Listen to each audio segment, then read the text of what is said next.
तो हेलो बच्चों, आज हम लोग पढ़ेंगे इसका गुणनखंड।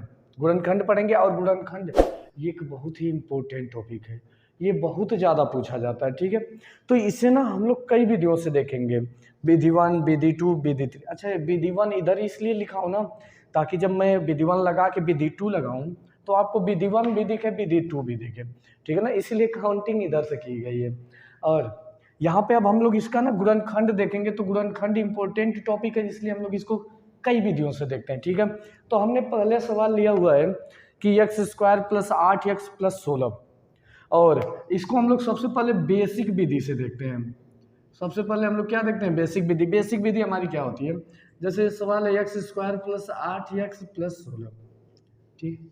इसका हमें गुणनखंड करना है। तो बेसिक विधि में हम ये क्या करते हैं ना, अगर सबसे पहले यहाँ 1 बनाते हैं, यहाँ पे जब हमारा 1 आ जाएगा तो हम यहाँ पे जो भी राशि होगी इसका गुणनखंड करते हैं। सबसे पहले क्या करेंगे? यहाँ पे 1 बनाएंगे। अगर 1 नहीं रहेगा ना, जैसे x² का गुणांक अगर कुछ भी नहीं है, तो फिर हम 1 मान लेते हैं। साईं बाबा कह के गए सबका मालिक एक है, इसलिए हम लोग यहाँ पे क्या मानेंगे? 1 मानेंगे। कि यहाँ पे क्या लिखा गया? 1x² + 8x + 16। 16 का गुणा इनमें 1 में करेंगे, 16 ही रहेगा, कोई फर्क नहीं पड़ेगा। तो 16 का हम लोग गुणनखंड करते हैं। 16 का जब हम गुणनखंड करेंगे तो हमने इसे काटा 2 से।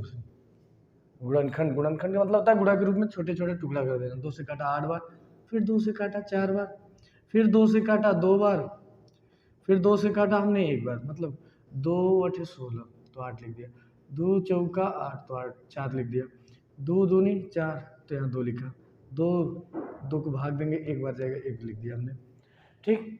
इनका हमने गुणनखंड 1 ढूंढ लिया। मतलब 16 का गुणनखंड हमने क्या ढूंढा है? 2 × 2 × 2 × 2।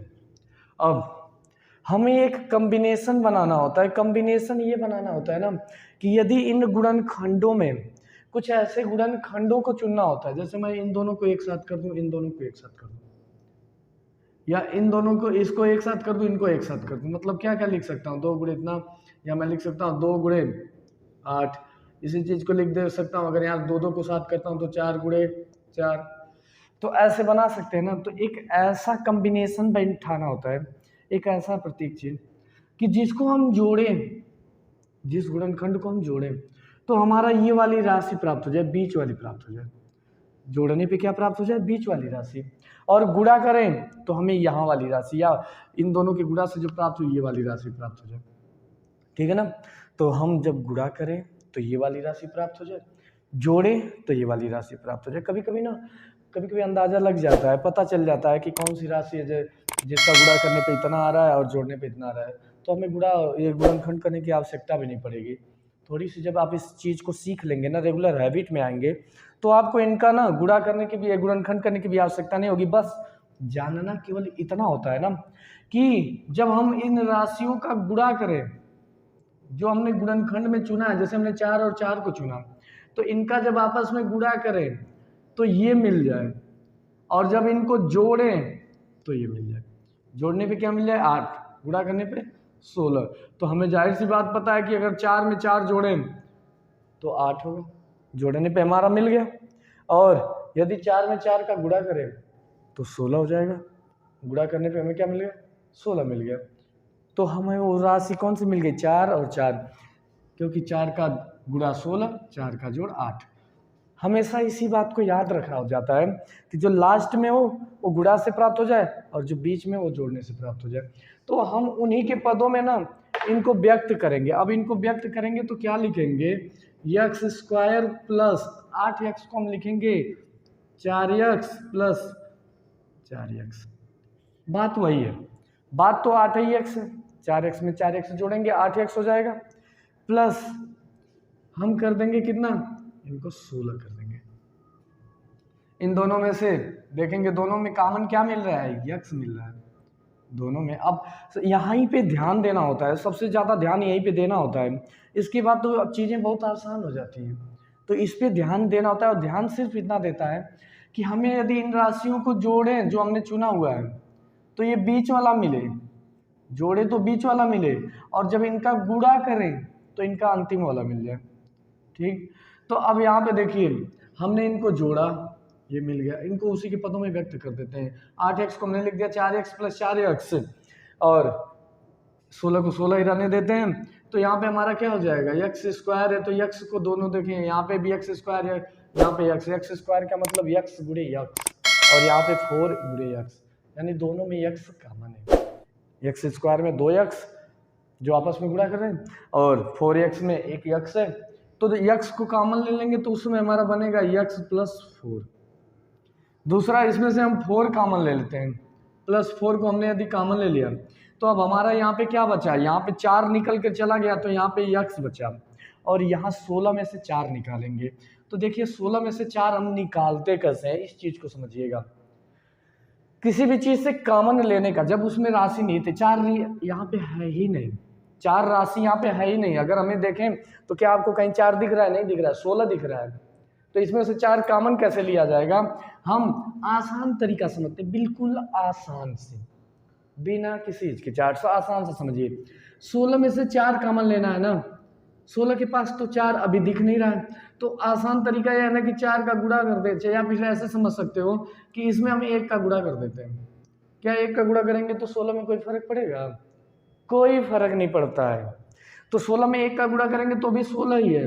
अब अगर हमें 1 को लिखना चाहे तो 4/4 लिख सकते हैं ना, क्योंकि 4/4 का ही मान, हमें 4 कॉमन लेना था इसलिए हमने 4/4 कर दिया। अब जब कॉमन लेना है तो ऊपर वाला 4 निकल के चला गया, तो ऊपर वाला 4 निकल के बाहर, यानी 16/4, इनको काटेंगे तो क्या आ गया 4।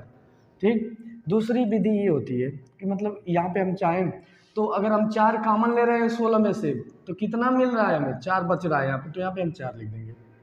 या दूसरी विधि समझिए, 16 को यदि हम लिखें तो 4 गुणे 4 लिखेंगे, 1 4 हमने कॉमन ले लिया, 1 4 हमने क्या कर दिया, यहाँ वाला 1 4 हटा दिया तो 1 4 बचा ना। अब ये दोनों कोष्टक यदि हम देखें तो ये दोनों कोष्टक क्या है, दोनों पदों में कॉमन है। तो जब दोनों पदों में कॉमन है तो अगली बार हम x + 4 को ही कॉमन ले लेंगे, तो यहाँ पे क्या बचेगा, x + 4। अब देखिए हमें जो ये कॉमन ले लिया तो बचा क्या, अगले क्वेश्चन में लिखेंगे x बचा यहाँ पे, और यहाँ पे क्या बचा, +4। ये हमारा आंसर हो जाता है गुणनखंड का। बहुत आसान चीज़ है, केवल ध्यान क्या देना होता है कि हमें राशि, 2 राशि ऐसी चुननी है, यही के चुने होते हैं, ऐसी चुननी है जिनका गुणा करें तो ये मिल जाए। जब यहाँ पे 1 होता है उस समय की बात कर रहा हूँ कि 2 राशि ऐसी चुनते हैं जब इन दोनों का गुणा करें तो ये मिल जाए, और इन दोनों को जोड़ें तो ये मिल जाए। हम उन्हीं के पदों में इसको व्यक्त करेंगे और अपना कॉमन लेने के बाद शुरू करेंगे, और कॉमन लेंगे तो हमारा क्या होगा कि हमारा ये राशियां बन जाएगा।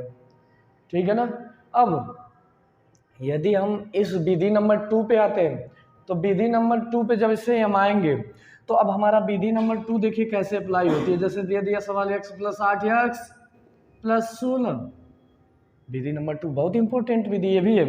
तो अब इस पर हम जब अप्लाई करेंगे ना तो यहाँ पे हम लोग फार्मूला पढ़ चुके होते हैं, हम लोग अगली पिछली कक्षाओं में या फिर जो भी कक्षाएं हैं हम लोग, या फिर इसी कक्षा में हमने एक फार्मूला पढ़ा होगा कि a + b का होल स्क्वायर बराबर a² + b² + 2ab,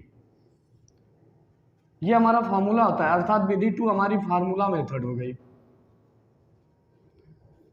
पहली हमारी बेसिक थी, ये हमारी फार्मूला विधि। a + b का होल स्क्वायर मतलब a² + b² + 2ab, और हमें x² + 8x + 16 का गुणनखंड करना है।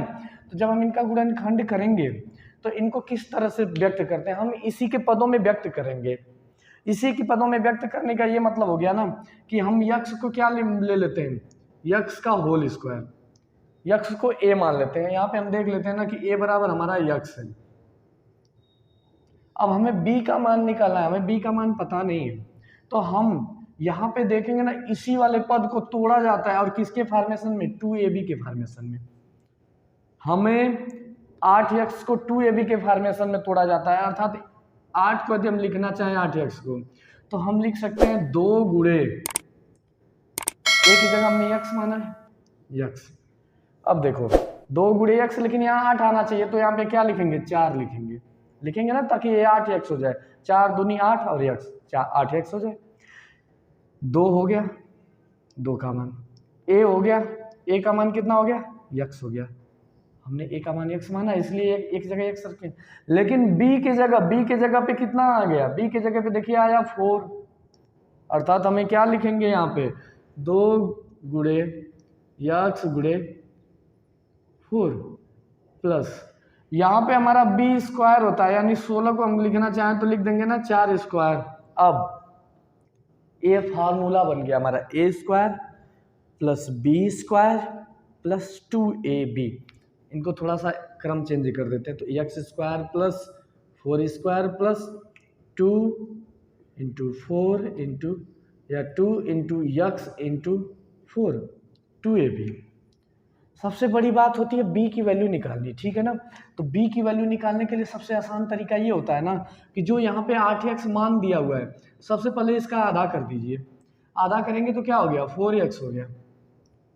जो यक्स है, जो यहाँ पे मान है, हमने जो हमारा a का मान मिलेगा जो कि पहले ही पद से मिल जाएगा, उससे यहाँ पे भाग दे दीजिए, बटा a कर दीजिए। a की जगह क्या है यानी x कर दीजिए, x से x कट गया, b का मान कितना आ गया, b बराबर कितना आ गया 4 आ गया, ठीक है ना।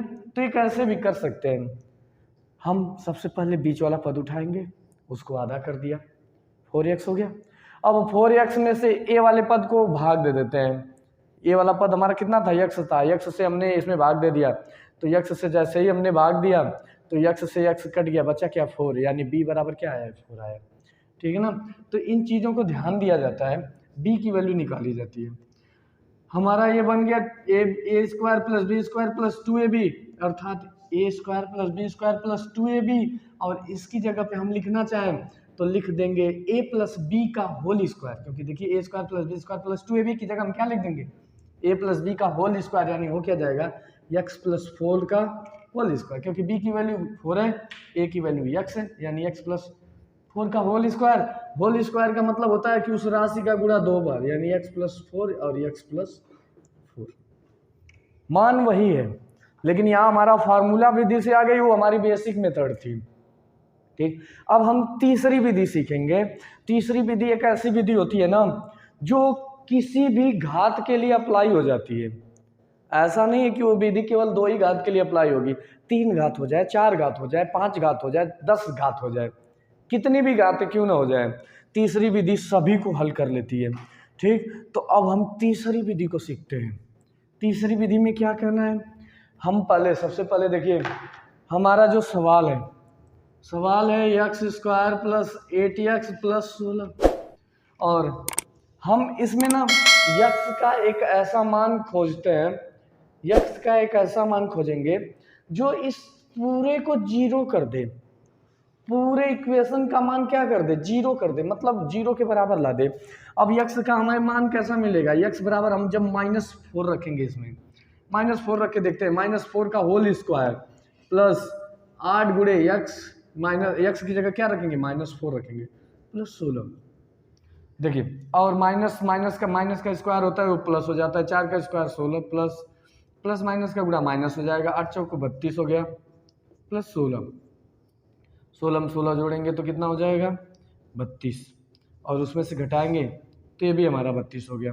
अब 32 में से 32 जाए तो क्या हो जाएगा 0, ठीक है। यानी x बराबर हम -4, या लिख सकते हैं ना कि x बराबर -4 रखने पर ये 0 हो जा रहा है, या हम x इसी चीज को लिख सकते हैं, -4 को इधर लाएंगे तो x plus 4 is equal to 0, ठीक है, x plus 4 is equal to 0।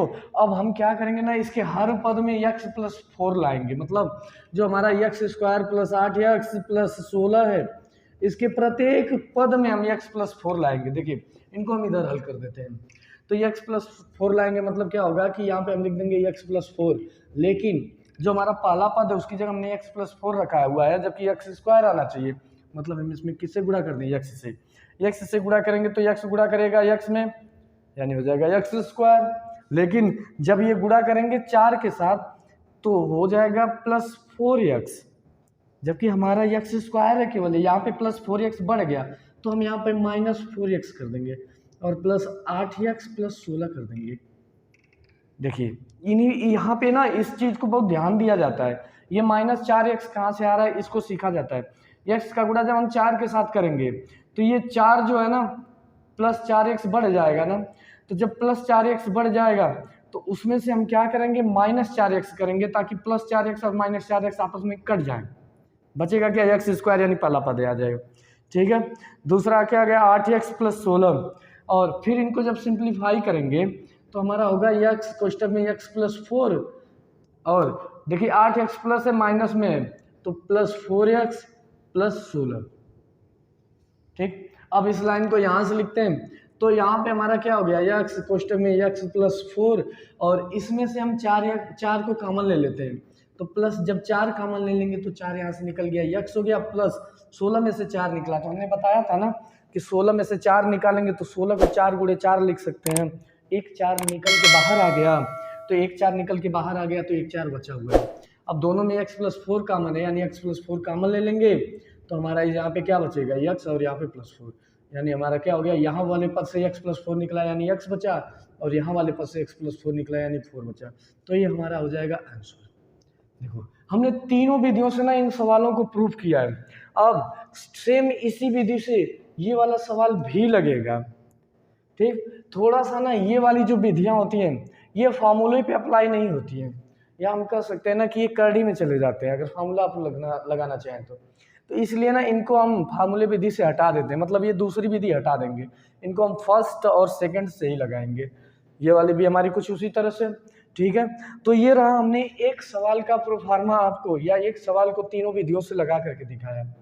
आप इन तीनों सवालों पे ट्राई करेंगे, और यदि इन तीनों सवालों में लगाने पे दिक्कत होगी तो इन सवालों में आप इन सवालों को देखिए, ये वाले जो सवाल है ना ये फार्मूले विधि पे नहीं लगेंगे, तो इन सवालों को आप लोग लगाएंगे। और अगर आपको दिक्कत हो रही है ना तो चैनल का नंबर दिया गया है लिंक में, या चैनल के आप उसमें जाके चैनल की जो अबाउट में जा करके भी चेक कर सकते हैं कि वहाँ पे व्हाट्सअप नंबर है, तो उस पर कमेंट कर सकते हैं, या फिर आप सवाल में ही कमेंट कर दीजिएगा यूट्यूब पे कि वीडियो के नीचे कमेंट कर दीजिएगा कि सर इस सवाल पे वीडियो बना दीजिएगा, तो हम लोग उस सवाल पे वीडियो बना देंगे। ठीक है, इन सवालों पे एक बार आप ट्राई करेंगे, तीनों विधियों से आप ट्राई करेंगे, और जो विधि आपको पसंद आ जाए ना आप उसी विधि से सवाल लगाइएगा।